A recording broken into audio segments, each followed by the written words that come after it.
Wildcraft. This is Automate, and this is just a quick bonus video, a quick addition to the last video that I did on setting up your landing page, because I realised after I did that I jumped a couple of things that ideally you kind of want to get out of the way now. So I'm just logged on to the back end here. You can see now that this coming soon page is kind of where we left off. I'll show you what I've done there quickly. As I say, I didn't want you to necessarily sit and watch me do all this, but I wanted you to equally know that it's quite easy for you to do. And I realised that maybe I skipped over that, and perhaps I should just give you a little bit more of an insight. So I'll do that quickly now.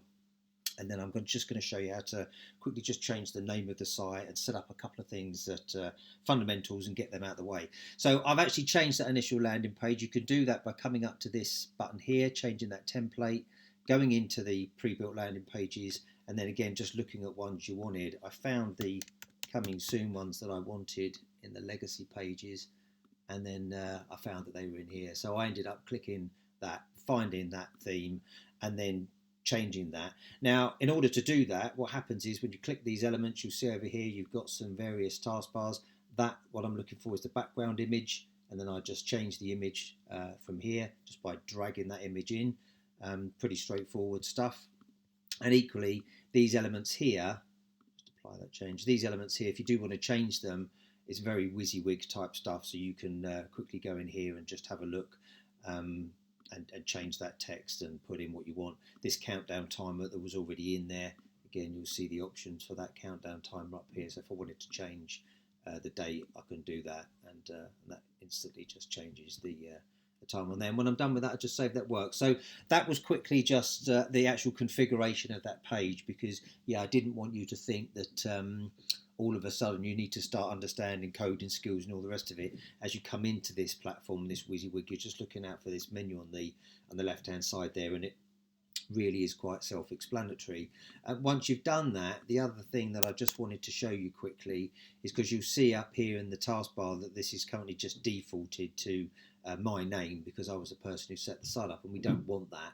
So in order to just change those settings, you want to come down into here, go into your general settings, change the name of this site, and I'm going to put that as Unified Communications. Now, it's important at this point, you want to use your keyword everywhere. So ideally you want to call your site it, the domain name is called it, we start naming your pictures it, we call your landing pages it, and lots of variations of the same keyword, because we want Google to know that that's what we're looking for. So in here, Unified Communications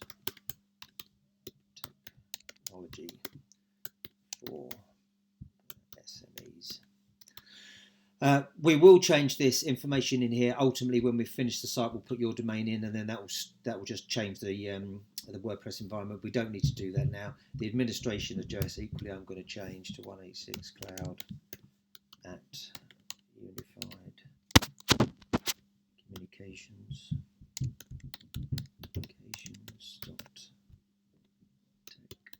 technology, and then these you can just set to whatever is right for you, of course, and all those defaults are going to be okay.